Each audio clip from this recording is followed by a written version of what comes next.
Të nderuar shikues, ju përshëndes. Do t'jemi së bashku në minutat e ditarit informativ, ku ndër të tjera do të ndiqni. Muaj gusht ka sjellë rikthimin e emigrantëve në vendlindje, ashtu si çdo sezon veror, mira bashkëdhetar kanë zgjedhur të kalojnë pushimet pranë familjeve dhe të afërmve në Shqipëri. Fluksi në pikat kufitare vijon normalisht, ndërsa atmosfera e verës shoqërohet me takime, vizita dhe gjallërinë që sjell kthimi i emigrantëve. Në ditët me temperatura të larta, kardiologët ju bëjnë thirrje pacientëve me sëmundje të zemrës të mos neglizhojnë marrjen e holluesve të gjakut. Sipas specialistëve, ndërprerja e trajtimit pa rekomandim mjekësor mund të rrisë rrezikun e infraktit dhe goditjes në tru. Ka vende që nuk mjafton t'i shohësh në fotografi, por duhet i përjetosh. Syri i kaltër është një prej tyre. Në këtë fillim gushti, turistë vendas dhe të huaj ndalojnë për të zbuluar nga afër magjinë e ujërave kristal dhe natyrën e paprekur. Shumë prej tyre cilësojnë Shqipërinë një surprizë të bukur dhe një destinacion ku ja vlen të rikthehesh. Malet e Murganës dhe Stugarës përfaqësojnë një nga zonat me biodiversitetin më të pasur në jug të vendit, ku specialistët evidentojnë rreth 100 lloje pemësh. Gjatë sezonit veror, këto zona natyrore regjistrojnë edhe fluksin më të lartë të vizitorëve, duke u kthyer në një destinacion të preferuar për turizmin natyror. Ju njohim tani më gjërësisht. Muaj gusht ka sjellë rikthimin e emigrantëve në vendlindje. Ashtu si çdo sezon veror, mira bashkëdhetar kanë zgjedhur të kalojnë pushimet pranë familjeve dhe të afërmve të tyre në Shqipëri. Fluksi në pikat kufitare vijon normalisht, ndërsa atmosfera e verës shoqërohet me takime, vizita dhe gjallëri që sjell kthimi i emigrantëve. Edhe pse muaj gusht shënon kulmin e sezonit turistik veror dhe fluksi i lëvizjeve në pikat kufitare mbetet i lartë. Në pikën e kalimit kufitar të Kakavijes, situata paraqitet e qetë pa radhë dhe pa pritje të gjata. Shërbimet e policisë kufitare po përballojnë normalisht lëvizjen e udhëtarëve dhe automjeteve. Do vim nga Athina. Kemi ardhur për pushime. Do rrim një javë, do vëmë det për qef. Do ja kalojmë shumë mirë. Nuk ka radhë fare, shqyr zoti që ka tamam, nuk ka problem. Shqipëria ka ndryshuar shumë, shpresojmë akoma më tepër. Jam nga Greqia dhe po vi të kaloj pushimet verore në Shqipëri. Fatmirësisht sot nuk ka radhë në pikën kufitare, ndaj kalimi u bë shumë i shpejt. Vi çdo vit në Shqipëri, sepse më pëlqen deti, natyra dhe mikpritja e njerëzve. Kam pritur këtu. Si është situata këtu, pritet gjatë? Jo. Mirë ishte sot. Mirë kalon dhe grekët, tani s'kishte fare lëvizje. Pra nuk patët vonesa? Jo, punoni. Gjatë 24 orëve të fundit janë përpunuar 7.428 shtetas, prej të cilve 4.359 kanë hyrë në Shqipëri dhe 3.089 kanë dalë. Ashtu janë përpunuar 2.326 automjete me 1.289 në hyrje dhe 1.037 në dalje. Sipas të dhënave të policisë kufitare, 612 shtetas kanë hyrë në vend për qëllime turistike, duke dëshmuar se Kakavi vijon të mbetet një nga portat kryesore të hyrjes së vizitorëve gjatë sezonit veror. Vijon betejë me zjarret në disa zona të vendit, ndërsa operacionet për izolimin dhe shuarjen e flakëve janë përforcuar edhe me angazhimin e avionit të parë zjarfikës. Kryeministri Edi Rama ndau pamje nga operacionet në terren duke vlerësuar punën e forcave të angazhuara dhe duke theksuar se avioni i parë zjarfikës ka nisur aktivitetin si kapacitet i shtuar për përballimin e situatës gjatë muajit gusht. Sipas kreut të qeverisë, Shqipëria është më e përgatitur se më parë për të përballur me zjarret, por mbetet e vetëdijshme për rrezikun e përshkallëzimit të tyre, siç po ndodh aktualisht në disa vende të Europës. Rama shprehu gjithashtu mirënjohje për të gjitha forcat që po punojnë në terren, ndërkohë sipas Agjencisë për Media dhe Informim, gjatë 12 orëve të fundit janë raportuar 14 vatra zjarri, ndërsa 5 prej tyre vijojnë të jenë aktive. Në operacionet e shuarjes janë angazhuar 182 forca operacionale, 19 automjete zjarfi zjarfikëse, 3 helikopter dhe një avion i forcës ajrore. Ndërhyrjet janë përqendruar në zonën e Dajtit në riban të Mallakastrës, shqipojnë të Prenjasit, në zonat të Skraparit, në atë të Himarës, si dhe në zonën malore mes Tegopulit dhe Selskës, në bashkitë Libohov dhe Dropull. Strukturat e mbrojtjes civile bëjnë të ditur se monitorimi dhe koordinimi i operacioneve do të vijojë deri në neutralizimin e plotë të gjitha vatrave aktive. Shqipëria ka mbyllur kapitullin e 25 të negociatave për antarësimin në Bashkimin Evropian që lidhet me shkencën dhe kërkimin shkencor. Ministri e Arsimit Mirela Kumbaro e cilësoi këtë zhvillim një tjetër dëshmi të progresit të vendit në rrugën e integrimit evropian. Në një reagim në rrjetet sociale, Kumbaro shpreh se mbyllja e këtij kapitulli konfirmon përparimin e Shqipërisë në përafrimin me prioritetet e zonës europiane të kërkimit, duke krijuar më tepër mundësi për zhvillimin e shkencës, inovacionit dhe bashkëpunimit ndërkombëtar. Sipas ministres, ky rezultat është arritur fal konsolidimit të kuadrit ligjor dhe dokumenteve strategjike, rritjes së investimeve publike në kërkimin shkencor dhe infrastrukturën kërkimore, si dhe zhvillimin e ekosistemit të inovacionit dhe bashkëpunimit mes universiteteve, institucioneve kërkimore, sektorit publik dhe sipërmarrjes. Kumbaro vlerësoi punën e ekipit të Ministrisë së Arsimit, duke theksuar se ky është një rezultat konkret që pasqyron në ritmin me të cilin Shqipëria po ecën drejt antarësimit në Bashkimin Evropian. Mbyllja e kapitullit të 25 konsiderohet një tjetër hap në procesin e negociatave, ndërsa vendi vjen punën për përmbushjen e standardeve dhe kritereve të kërkuara për antarësimin në familjen europiane. Shqipëria po zgjeron modelin publik të menaxhimit të shërbimeve shëndetësore. Pas sterilizimit, OSHIS do të administrojë edhe programin kombëtar të check-upit dhe shërbimin e dializës. Sipas Ministrisë së Shëndetësisë, reforma synon të garantojë më tepër cilësi, siguri dhe efikasitet për pacientët në të gjithë vendin. Shqipëria po ndërmerr një hap të ri në reformimin e sistemit shëndetësor, duke konsoliduar modelin publik të administrimit të shërbimeve mbështetëse. Pas marrjes në administrim të shërbimit të integruar të sterilizimit, operatori i shërbimeve të integruara të sterilizimit, OSHIS SHA, do të menaxhojë dhe programin kombëtar të kontrollit mjekësor bazë, check-up, si dhe shërbimin e dializës. Objektivi është ndërtimi i një operatori publik të specializuar që garanton standardet e larta të cilësisë, sigurisë dhe vazhdimësisë së shërbimeve për qytetarët në të gjithë vendin. Në kuadër të këtij transformimi, Ministria e Shëndetësisë dhe Mirëqenies Sociale Evi Sala inspektoi ambientet logjistike të OSHIS, ku zbatohet modeli i ri i sterilizimit të instrumenteve kirurgjikale dhe furnizimit të spitaleve publike me sete dhe materiale sterile.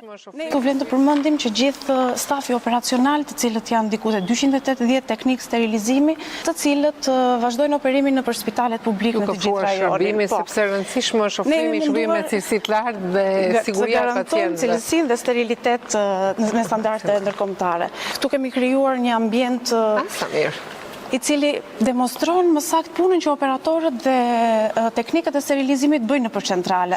Aty kemi uniformat, janë të ndara në bazë të uniformat në bazë të përgjegjës, operator të thjeshtë dhe operator të lartë. Kemi dekontaminuesit dhe çdo gjë tjetër çfarë ne çojmë nëpër të gjithë spitalet publik në territorin e Shqipërisë. Këtu gjithashtu kemi kontenierë të cilët këtu kemi gjithashtu kontenierë të cilët mbartin brenda instrumentat kirurgjikale dhe gjithashtu një autoklav në të cilën bëhet dhe sterilizimi. Gjatë inspektimit, Ministria Sala theksoi se zgjerimi i kompetencave të OSHIS përfaqëson një hap të rëndësishëm në ndërtimin e kapaciteteve të qëndrueshme publike për administrimin e shërbimeve mbështetëse shëndetësore. Sipas saj, kalimi në administrim publik i shërbimeve të check-upit dhe dializës do të sjellë më shumë standardizim, kontroll të cilësisë, efikasitet dhe siguri për pacientët, duke garantuar të njëjtat standarde shërbimi në çdo spital të vendit. Objektivi jonë është që ne t'i ofrojmë spitaleve sete të personalizuar për çdo lloj kirurgjie, që ndahen me kompleksitetet i ulët, i mesëm dhe i lartë. Këtu bëhet zvendësimi, nëse një instrument nuk ka funksionalitetin e tij normal, ne bëjmë riparimin e tij ose zvendësimin me një instrument të ri. Të gjithë këto instrumenta janë të reja dhe pjesa tjetër janë të gjitha të reja. Shumë mirë organizuar, shumë pasë në gjithë ambient, në tani me 2 vendimet e miratuara të shërbimi që ofroni juve të stelizimit, i shtohen dhe 2 shërbime të tjera, i check-upit dhe i dializës. Të rëndësishme këto si për shëndetin parsorë, check-upi, po dializa që është pjesë e shërbimit spitalor dhe sigurisht stelizimi spitalor. Dhe kritik, po. Synojmë që vizioni juaj me mbështetjen tuaj të pafund që na keni ofruar deri në këto momente, patjetër që doja dalim. Faleminderit ju për punën, sepse është rëndësishme këtu në qendër është siguria e pacientit, cilësia e punës, por edhe siguria e personelit mjekësor që punon në këto ambiente. Në qendrat e sterilizimit. Përmes kësaj reforme, Ministria e Shëndetësisë synon të rrisë sigurinë e pacientëve, të ulë infeksionet e lidhura me kujdesin shëndetësor, të përmirësojë efikasitetin në administrimin e fondeve publike dhe të zhvillojë më tej kapacitetet profesionale të sistemit në përputhje me standardet më të mira europiane. Në ditët me temperaturat e larta, kardiologët ju bëjnë thirrje pacientëve me sëmundje të zemrës të mos neglizhojnë marrjen e holluesve të gjakut. Sipas specialistëve, ndërprerja e trajtimit pa rekomandim mjekësor mund të rrisë rrezikun e infraktit dhe goditjes në tro. Asnjë neglizhim ndaj medikamenteve që njihen si hollues së gjakut. Ky është apeli që vjen nga kardiologja Jona Leka në këto ditë vere për të gjithë ata pacientë që i kanë pjesë të protokollit të trajtimit shëndetësor. Këto ilaçe mund të ndërpriten apo rallohen vetëm me rekomandim të specialistëve, shprehet Leka. Shpeshherë na vijnë pacientë të cilët, sidomos aspirinën, klopidogrelin apo dhe holluesit e tjerë të gjakut i marrin jo më për dita siç në fakt duhet, siç rekomandohet nga mjeku, po njëherë në 3 ditë me frikën se mos këta hollues gjaku e hollojnë gjakun më shumë se ç'duhet. Është me shumë rëndësi që të gjithë të sëmurët me zemër në mënyrë specifike që e kanë detyrim përdorimin e kësaj lloji terapie, të mos e rallojnë në ditë marrjen e holluesit të gjakut, sepse nuk është e vërtetë që ekziston një rekomandim i tillë mjekësor për këtë lloj modifikimi të terapisë. Aspirina, klopidogreli, por dhe holluesit e tjerë të gjakut, të cilët gjatë vitit përdoren për dita, edhe gjatë periudhës së nxehtë të vitit, duhet të përdoren për dita gjithashtu. Nëse pacienti paraqet ankesa të lidhura me përdorimin e këtyre medikamenteve, pastaj terapia modifikohet varësisht ose pas këshillimit me mjekun specialist. Por u bëj thirrje qytetarëve të mos modifikojnë terapinë duke u bazuar në këtë ide e cila shpërndahet mes pjesëtarëve të popullatës që nuk kanë lidhje direkte me mjekësinë edhe me këtë profesion. Leka e ka vendosur theksin edhe tek mënyra e marrjes së ilaçeve për dhimbjen e gjoksit në këto ditë nxehta. Është me shumë rëndësi të bëhet kujdes në përdorimin e ilaçeve për dhimbjen e gjoksit. Këto janë ilaçe të cilat natyrshëm shkaktojnë ulje të tensionit, po sidomos në momentet e përdorimit gjatë orareve më të nxehta të ditës, mund të ketë një bashkëngjitje të efektit të uljes së tensionit të medikamentit me temperaturën e ambientit dhe pacienti të përjetojë një rënje më të madhe të tensionit se zakonisht i shkakton përdorimi i ilaçit për dhimbjen e gjoksit, duke përjetuar dhe gjendje të fikti.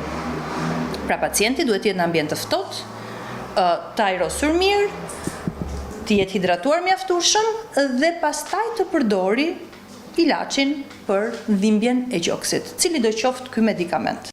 Këto rekomandime vijnë në kohën kur temperaturat e larta kanë nxitur përkeqësimin e gjendjes shëndetësore të pacientëve që vuajnë nga sëmundjet kardiovaskulare, ndërsa janë shtuar edhe rastet me infarkte dhe goditje në tru. Sarandaj është bashkuar jetit kombëtar të qendrave të shërbimit të ndihmës juridike Falas, duke zgjeruar aksesin e qytetarëve në shërbimet ligjore të garantuara nga shteti. Lajmi u bë i ditur nga ministri i drejtësisë Toni Gogu, i cili përmes një postimi në rrjetet sociale e cilësoi hapjen e kësaj zyre si një tjetër hap drejt afrimit të shërbimeve me qytetarët. Sipas ministrit, asnjë qytetar që ndodhet në pamundësi ekonomike nuk duhet të mbetet pa ndihmë juridike. Ai theksoi se prej Tregushtit edhe banorët e Sarandës mund të përfitojnë nga ky shërbim pranë qendrës së re. Ndihma juridike Falas i ofron qytetarëve këshillim ligjor dhe mbështetje juridike të garantuar nga shteti. Për ata që nuk kanë mundësi të përballojnë shpenzimet për një avokat apo shërbime të tjera ligjore, Ky shërbim synon të garantojë akses të barabartë në sistemin e drejtësisë, duke forcuar mbrojtjen ligjore për shtresat në nevojë dhe duke siguruar ofrimin e shërbimeve profesionale, cilësore dhe efikase në të gjithë vendin. Ka vende që nuk mjafton t'i shohësh në fotografi, por duhet i përjetosh. Syri i kaltër është një prej tyre. Në këtë fillim gushti, turistë vendas dhe të huaj ndalojnë për të zbuluar nga afër magjinë e ujrave kristal dhe natyrën e paprekur. Shumë prej tyre e cilësojnë Shqipërinë një surprizë të bukur dhe një destinacion ku ja vlen të rikthehesh. Mrekullia natyrore e Syrit të kaltër po tërheq një numër të lartë turistësh në këtë fillim të muajit gusht. Vizitorë vendas dhe të huaj zgjedhin këtë destinacion për të shijuar freskinë, natyrën e paprekur dhe bukurinë unike që ofron ky monument natyror. Uji kristal i kthjellët dhe natyra e mahnitëse krijojnë një pamje mbreslënëse që i lë pa fjalë të gjithë ata që e vizitojnë. Syri i kaltërt është një park natyror shumë i bukur. Është kënaqësi të dalësh për shëtitje në natyrë dhe të shohësh ujëra si këta. Këto lloj peizazhesh të japin gjithmonë kënaqësi dhe të shlodhin pak mendërisht. Është një natyrë e mrekullueshme, është shumë e bukur. Ngjyrat janë perfekte dhe mendoj se kjo është diçka ndryshe në të gjithë botën. Ndaj vendosëm ta vizitojmë dhe ta shohim nga afër Syrin e kaltër. Po, është hera e parë që jam këtu me bashkëshorten. Kemi ardhur për një udhëtim nga Polonia. Është e jashtëzakonshme. Nuk kemi parë kur një burim të tillë, që shpërthen nga thellësia e tokës. Nuk e mendonim që kishte kaq shumë ujë brenda, i cili në një moment shpërthen kaq shpejt lart. Të gjitha këto mrekulli të natyrës, kanionet, lumenjtë e egër, janë vërtet të jashtëzakonshëm. Mbi të gjitha, mrekulli natyrore. Turistët shprehen të impresionuar nga burimi që del nga thellësia e tokës, duke e konsideruar një fenomen të rrallë natyror. Ata theksojnë se përveç bukurisë së Syrit të kaltër, e gjithë zona përreth ofron një eksperiencë të veçantë me gjelbërimin, ajrin e pastër dhe qetësinë që largon stresin e përditshëm. Shumë prej tyre e cilësojnë Shqipërinë si një vend ende të pazbuluar, me potencial të madh turistik. E vërteta është që njerëzit në Shqipëri janë shumë mikpritës. Kudo që kemi shkuar, na kanë trajtuar shumë mirë. Është një vend shumë i ngrohtë dhe mikpritës. Duket që jetojnë nga turizmi dhe kanë nevojë për të si mënyrë jetese. Ndërsa ushqimi është shumë i mirë, ndryshe nga ai spanjoll, por gjithsesi ndjek pak dietën mesdhetare dhe në përgjithësi është shumë i shijshëm. Shqipëria është shumë e bukur dhe mendoj se është ende e pazbuluar, ka vende që janë vërtet shumë të rekomandueshme dhe jashtëzakonisht të bukura. Unë me bashkëshortin tim kryesisht admirojmë këto mrekulli të natyrës, kështu sa i përket natyrës në Shqipëri është e mrekullueshme, malet, lumenjt, kanionet. Mendoj se duhet patjetër të vizitohet sërish Shqipëria, sepse nuk mund t'i shohësh të gjitha menjëherë. Është një vend i gjerë, ndaj duhet të rikthehesh përsëri. Fluksi turistëve gjatë kësaj periudhe pritet të rritet edhe më tej, duke ndikuar pozitivisht në ekonominë lokale dhe zhvillimin e turizmit në zonë. Operatorët turistik dhe bizneset vendase shprehen se interesi për vizitën në Syrin e kaltër është në rritje të vazhdueshme, duke kthyer këtë destinacion në një nga pikat më të preferuara të sezonit veror. Malet e Murganës dhe Stugarës përfaqësojnë një nga zonat me biodiversitetin më të pasur në jug të vendit, ku specialistët evidentojnë rreth 100 lloje pemësh. Gjatë sezonit veror, këto zona natyrore regjistrojnë edhe fluksin më të lartë të vizitorëve, duke u kthyer në një destinacion të preferuar për turizmin natyror. Stefan Zhonga është rritur në mes të pyllit dhe është krenar për origjinën e tij, në fshatin Kër të Dropullit Sipër. Pas 6 dekadash jetoi, mësoi, studioi dhe u kujdes për pyjet në malet e Murganës dhe të Stugarës, ndërsa vitet e fundit i është përkushtuar Parku Natyror Bredi Sotirës dhe ka informacion të plot në lidhje me vizitueshmërinë e tij, si gjatë muajve të verës, ashtu edhe gjatë 12 muajve të vitit. Çdo vit ka që vinë nga vende të ndryshme, unë bëj thyrje që të vizitojnë në Parkun Natyror të Bredi Sotirës, se ka shumë gjëra për të parë e për të shikuar, e për të shijuar ujët, burimet e ujëve. Përveç Bredi mund këtë ka jeshile, ka lloj druresh të tjera që mund të shikosh, vetëm oksigjen që të marrë ajër të pastër është çdo gjë që ja kushton që të vizitosh penin Bredin e Sotirës. Sa lloje pemësh ekzistojnë në Parkun Natyror të Sotirës? Parkun Natyror të Sotirës ekzistojnë mbi 100 lloje pemësh, druresh që janë të domosdoshme, si për edhe bime medicinale si çaj, cerebelli, rigone, gjëra të tjera, mund të kalosh kohën pa e kuptuar. Tashmë, ai realizoi ëndrrën e jetës. U diplomua si inxhinier para 3 javësh në Fakultetin e Shkencave Bijore të Universitetit Bujqësor të Tiranës, mbart mbi 60 vite jetë, por populli nuk thot kot. Më mirë vonë se kurrë. Të nderuar shikues, ishit në minutat e ditarit informativ. Ju faleminderit për vëmendjen, shikim të këndshëm të programeve në vazhdim. Bashkë, miru takofshim.